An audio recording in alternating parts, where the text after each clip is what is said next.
पहले माफी कि मैं लेट हुआ।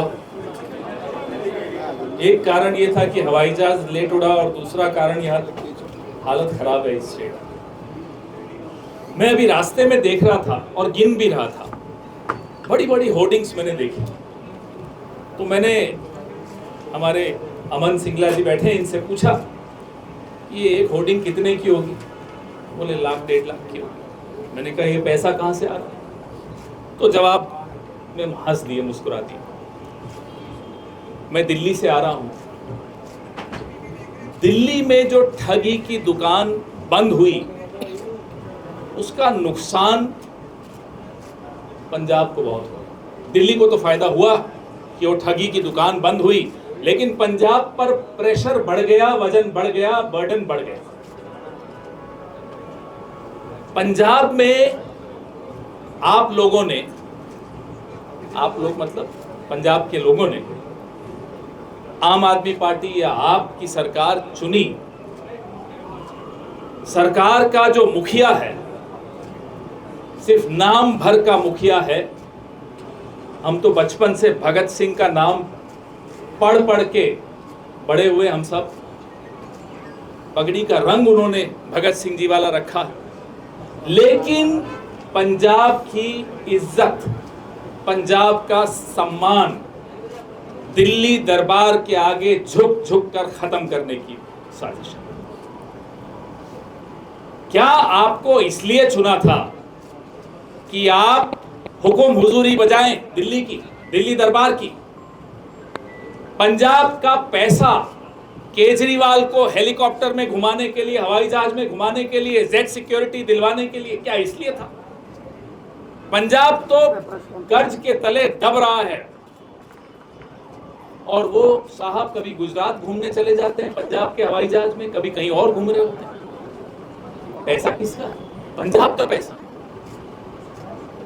ये बात करते हैं कि वे नशा दूर करेंगे। आधा कैबिनेट इनका दिल्ली का नशे के व्यापार की वजह से जेल में था। आधे से ज्यादा लोगों पर नशे की वजह से केस चल रहे हैं। ये नशा दूर करेंगे पंजाब? एक अय्याशी वाली जिंदगी केजरीवाल की, उसका पैसा पंजाब का किसान, पंजाब का जवान, पंजाब का व्यापारी क्यों देगा? यह शिकायत पूरे देश को है, पूरे पंजाब को है, और सब हैरान है कि आम आदमी अपने आप को बोलते हैं और क्या खास शौक पाले हुए। 2-2 राज्यों की जेड सिक्योरिटी किसी एक मुख्यमंत्री को, एक्स चीफ मिनिस्टर को मिली हो तो वो एक आदमी। 2 राज्यों की जेड सिक्योरिटी, क्या करोगे साहब? ये तो कहते थे ना बंगला लूंगा, ना गाड़ी लूंगा, ना सिक्योरिटी लूंगा। आप 2-2 राज्यों की सिक्योरिटी लेकर घूम रहे। 100-100 गाड़ियां काफिले में, 150 गाड़ियां काफिले में। मैंने अभी, मुझे आशु भाई बता रहे थे कि कल वो घोषणा करके गए कि यहां से जितवा दो, मंत्री बना दूंगा। भाई हम ये भी पूछना चाहते हैं कि हटाओगे किसको, वो भी नाम बता दो। किसी को हटाओगे तभी ना उसको मंत्री बनाओगे। तो बताइए किसको हटाओगे? ये चुनौती देते हैं हम। फिर कहते हैं कि यहां किसी और पार्टी का एमएलए जीतेगा तो काम नहीं होने दूंगा। ये धमकी देने की बात है। पंजाब क्या धमकी से डरता है? पंजाब को आप डरा के वोट लेंगे और पंजाब आपको वोट दे देगा? ये संभव ही नहीं है, ये इम्पॉसिबल है, ये नहीं हो सकता। आपका मुखिया भले झुकता होगा दिल्ली दरबार के आगे, पंजाब नहीं झुकता है। पंजाब डरता नहीं है। पंजाब को धमकाइए मत। ये आशु है इसका नाम, ये शेर है, ये काम करवाना जानता है। 1000 करोड़ के काम हम गिन रहे थे, करा चुके। आप अगले 2 साल इनकी सरकार है, ये इन 2 सालों में भी काम कैसे करा के दिखाएगा ये आप जानते हैं। इस आदमी में वो गुण है और इनको तंग करने में कोई कसर नहीं छोड़ी। ये तो कोर्ट से बाइज्जत निकल कर आए नहीं, उन्होंने तो पूरी कसर निकाल दी थी इनको कैसे फंसा के रखना है, उलझा के रखना है। लेकिन ये डरा नहीं। इसलिए ये लुधियाना वेस्ट के लोग, पंजाब सूबे के लोग, पूरे देश के लोग जानते हैं कि पंजाब डरता नहीं है, आशु डरता नहीं है। डराओ मत। और मैं आपको ये वादा करके जा रहा हूं कि जो लुधियाना वेस्ट में आज होगा, अच्छों का घमंड टूटेगा। देखिए, लोग थोड़ा बहुत झूठ बर्दाश्त कर लेते हैं अपने नेताओं से, धोखा बर्दाश्त नहीं करते। जो पंजाब के साथ हुआ वो धोखा है, और वो धोखा सुना है। दिल्ली से टीम आई हुई, उगाही करने वाली टीम पंजाब से उगाही करती है, दूसरी टीम नोट गिनती। चेयरमैन बाहर से ला के बनवाए जा रहे हैं। पंजाब की इज्जत के साथ ये खिलवाड़ जो किया जा रहा है, दिल्ली वाले आकर जो कर रहे हैं, ये बर्दाश्त नहीं होगा। आशु जी के पास एक विजन है, चिंता है इनके मन में, और ऐसा शख्स जिसके पास एकदम स्पष्ट विजन है, वो लुधियाना वेस्ट के लोगों के लिए बहुत कुछ कर गुजरेगा। इसमें किसी को कोई शक, कोई शुबा नहीं होना चाहिए। जब 2022 में हम घूम रहे थे चुनाव में, वो एक नारा लगाता था, एक मौका। मैं पूरा नारा नहीं बताऊंगा। और जहरीले नाक को कोई मौका देता है क्या? कोई कहता है कि भाई जहर का एक मौका दे दो, एक बार जहर ले लो। जहर एक बार लो या 2 बार लो, जहर जहर होती है। और अब उस जहर को खत्म करने का समय आ गया है। उसका पहला कदम भाई आशु को जिताने का होगा। उसके बाद 27 के पहले फिर आएंगे और कदमों की पर भी चर्चा करेंगे। लेकिन अब पंजाब निजात चाहता है, अब पंजाब आज़ादी चाहता है इन लोगों से, और इन लोगों से आज़ादी लुधियाना वेस्ट के लोगों के वोट से ही मिलना शुरू होगी।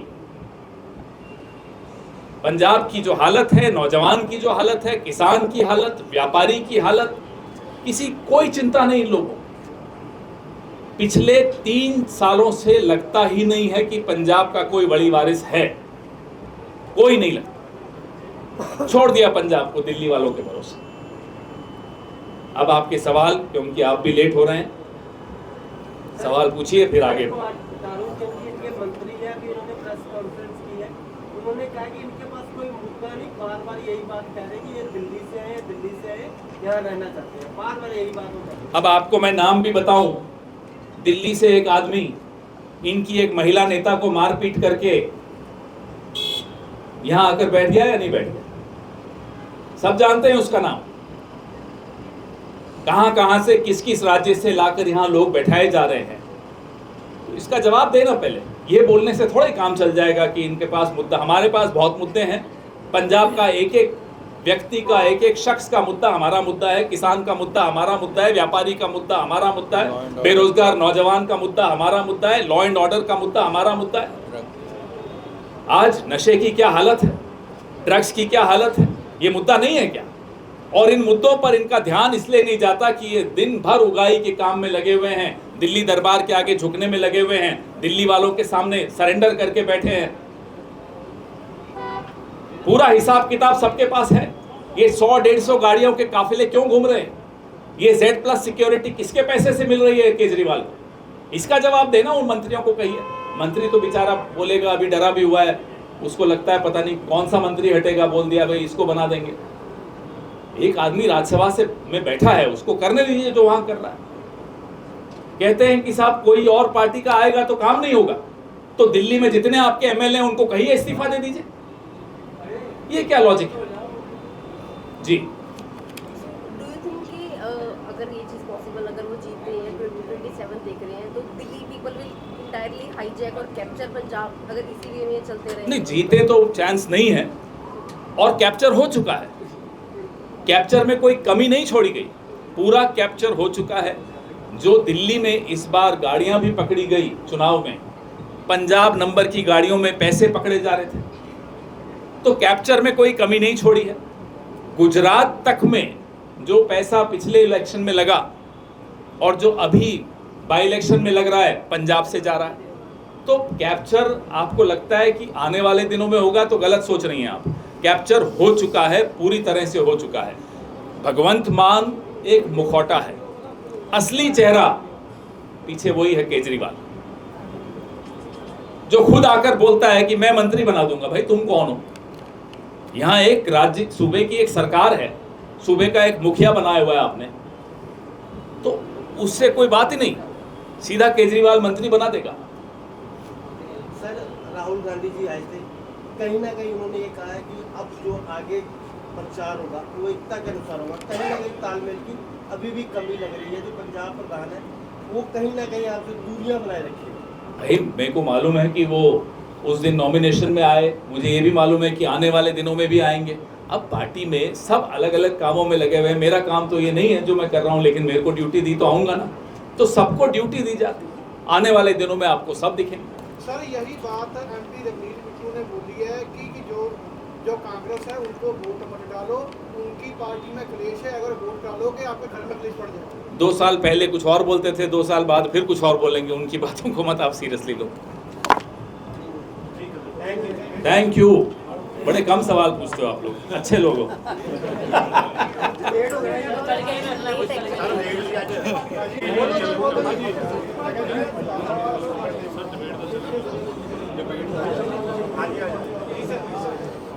बहुत धन्यवाद खेड़ा साहब।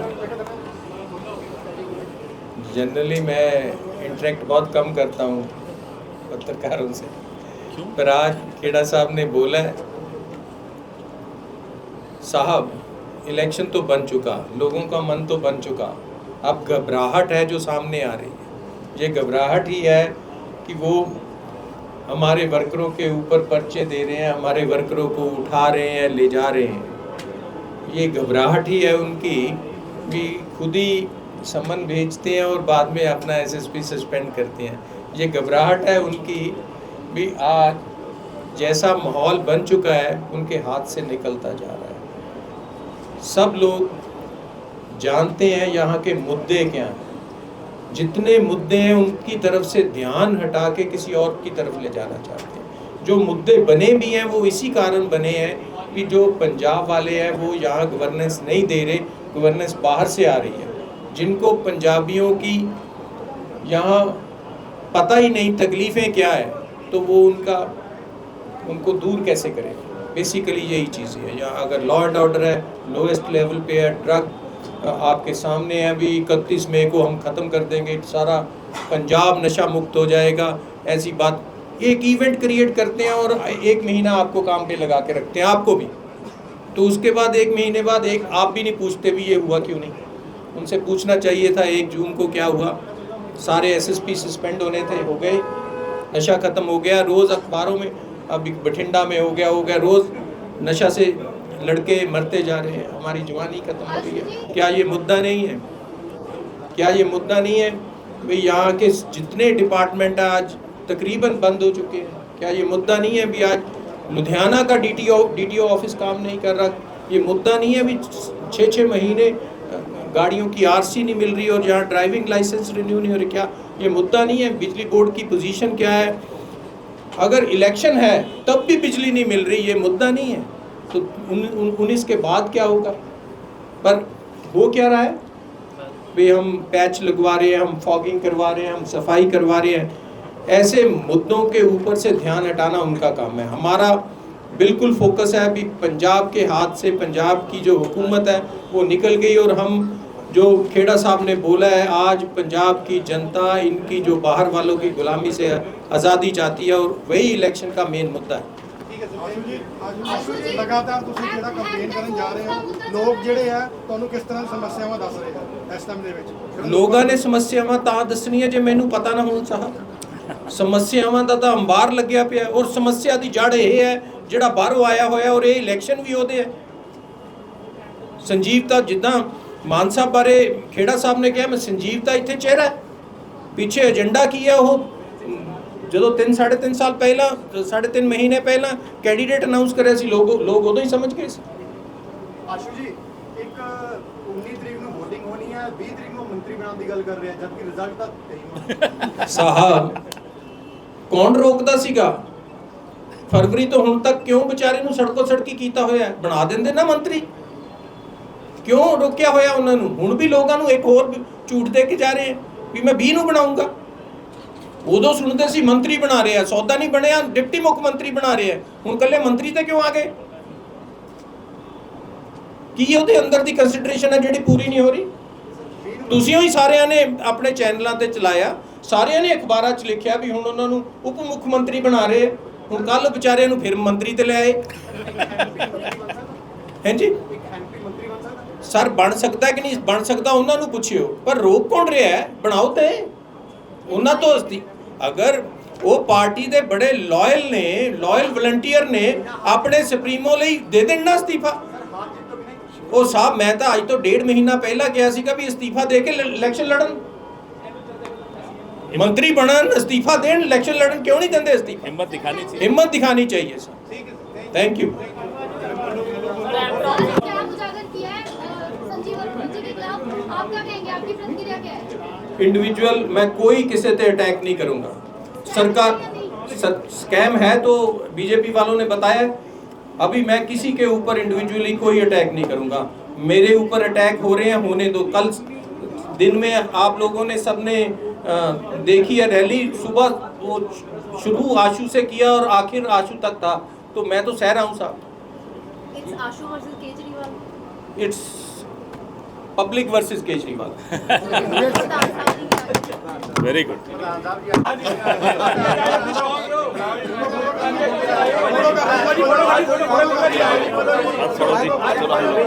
जी जी